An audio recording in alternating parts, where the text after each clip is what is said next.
Bon, ben, mon nom c'est Arthur Munoz, je suis originaire des îles. J'ai passé une partie de ma vie quand même professionnelle à l'extérieur d'ici.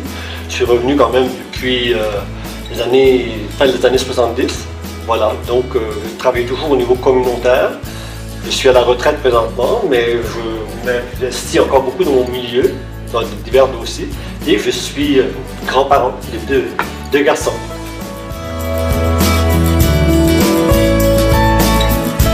Précisément, il faut dire que mon travail communautaire m'a amené à travailler dans beaucoup de dossiers communautaires, beaucoup auprès des jeunes aussi, comme on a mis sur pied ma place dans l'avenir des îles, qui est un peu ma place aux jeunes. Mais plus directement, en matière de persévérance scolaire, j'ai contribué à la mise sur pied du groupe Persévérance scolaire. Donc, j'ai mis beaucoup de temps, j'ai siégé comme administrateur du groupe Persévérance scolaire. Et donc, beaucoup d'initiatives aussi collées à ça qui visaient à encourager les jeunes dans leur poursuite scolaire. Directement dans la poursuite scolaire, mais aussi les intéresser à leurs activités parascolaires, car souvent ce sont des moyens pour leur permettre de développer davantage d'intérêt à l'école.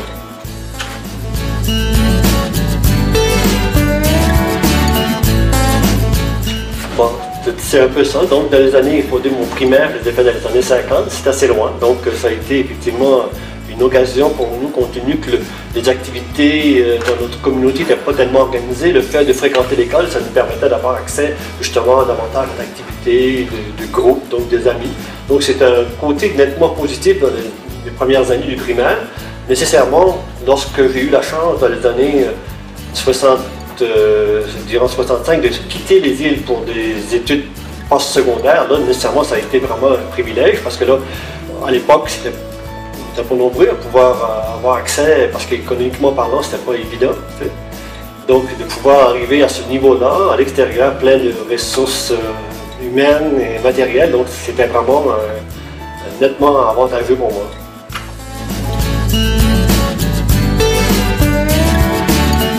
Le persévérance scolaire, je pense que ça fait partie, j'associe mon intérêt à la persévérance scolaire à mon intérêt global pour la communauté, c'est-à-dire tout ce qui est développement communautaire. Et nécessairement, dans le développement communautaire, la place des jeunes, pour moi, est incontournable. Donc,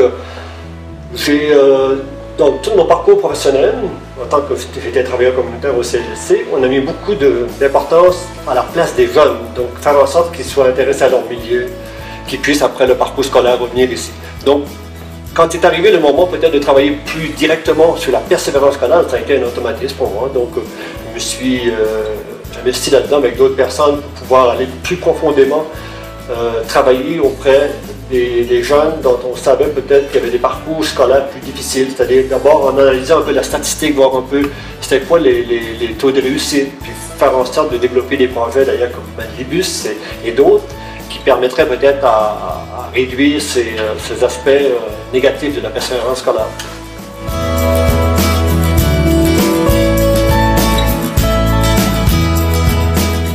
Bon, je pense que le GPS, le groupe persévérance scolaire, je pense que c'est vraiment un groupe cible en matière de persévérance scolaire. Et ça a été au départ mené timidement parce qu'on n'avait pas encore beaucoup de moyens, mais le voir aujourd'hui, après un bon nombre d'années, survivre et même se développer, je pense que ça confirme que cette initiative-là était pertinente. Donc je peux considérer fier avec d'autres d'avoir contribué à sa mise sur pied.